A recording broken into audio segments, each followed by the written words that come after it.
in Sacramento, California, in front of Sutter's Fort.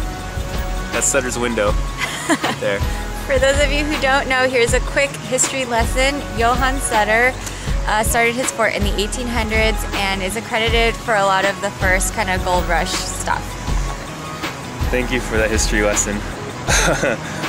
So for our first blog post, we kind of wanted to talk a little about long distance relationship. If you guys don't know, like the airplanes that you see with a little heart on it, on the invitations and stuff, that is actually trying to explain how we, just how our relationship is characterized with the long distance. And a lot of people come up and ask us, like, what does it take to survive long distance? I mean, we went through about 2 years of it, and we came up with five hints or tips on how to survive it. I mean, obviously, people come up to us and ask us that, and we can say, oh, we just trust each other, or we just talk and we communicate. Of course, we do that. But these are 5 tips that not necessarily that you think about right away that we came up with. So that here we go. helps our relationship. Yes, this is for our relationship. It might not be for yours too, but this is just how we got it.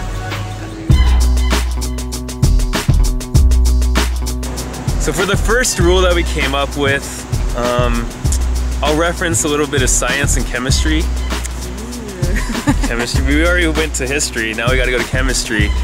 So if you guys don't know what a titration is, basically what you do is you keep adding a little bit of acid or base or whatever it is to figure out how much of a certain substance is in another thing, and you kind of titer it. Titration, it's called titration.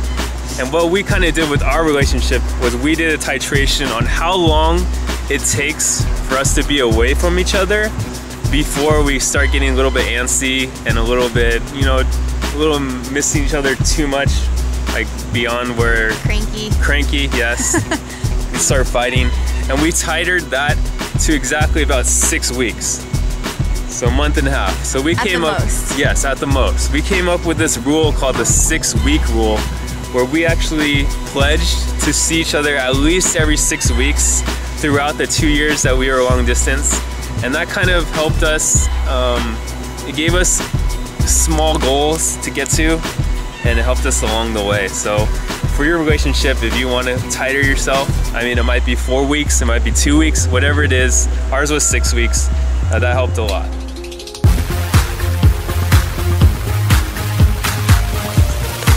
Okay, our second tip is on communication and kind of thinking outside the box since you guys aren't with each other all the time. For example, I like to talk to Matt like on the phone or on Skype a lot, and that's how I communicate, but he doesn't like it because it makes him miss me more, like seeing my face or hearing my voice, so he likes online. And we kind of argued about it back and forth, but finally we came up with a system where we would talk online throughout the week, and then on Sundays it was our Skype night for prayers, and then I could call him if I was really stressed out, kind of as like a last resort.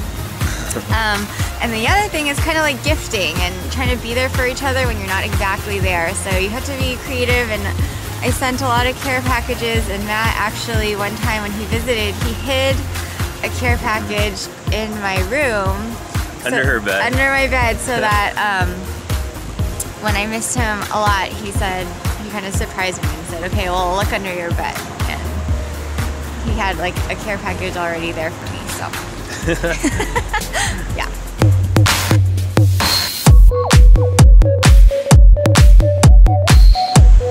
So the third tip was, it's kind of a weird one. When you're away from each other for a long time, you want to have something that you can do when you're away from each other for the other person. And I call it an outlet. You kind of have an outlet of, you want to do something for them. And ironically, both of ours was going to the gym and working out. Let me show you some pictures of what we looked like before.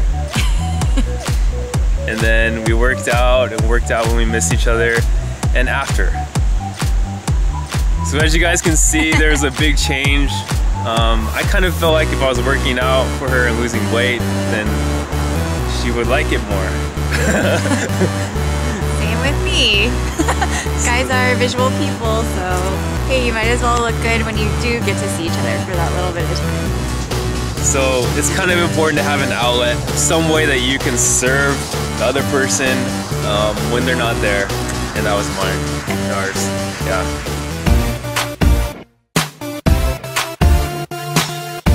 The next thing is, even though you're not with each other, you still kind of have to sacrifice time with your friends for the other person.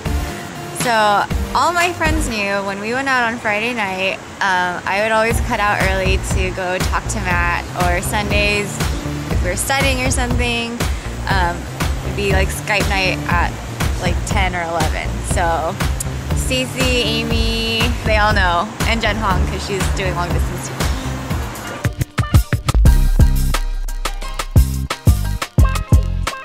And the last tip that we came up with was, this is probably the most important one. You need to have a clear-cut end of the line where long distance is gonna stop, you guys will be together. I think that's very important, to have a finish line. And we're getting close to the finish line, we're not there yet, but one cool way that Allie, I guess, exhibited this was she made a big poster for me. You might have seen it. Let me show you a picture of it right here. And at the end of each month, Allie would send me a picture of herself, and I would be able to post it onto this board. And once all the months were taken care of, the whole board would be full of pictures of her. And the last one was the finish line. So that was a kind of cool way. I liked it, very creative. So there you have it, 5 unique tips that we had for long distance. So if you guys have any questions or you want our advice on long distance, we're always here, and we're experienced, seasoned veterans in the trade of long distance. So. And I guess lastly, I just wanted to throw in that I think God played a huge part in keeping us together, just through getting us through, you know, like all the emotions that go with long distance. So we definitely would not be here without him. So stay tuned. We have a really cool new blog post coming up. That'll be up in a couple weeks. Over now.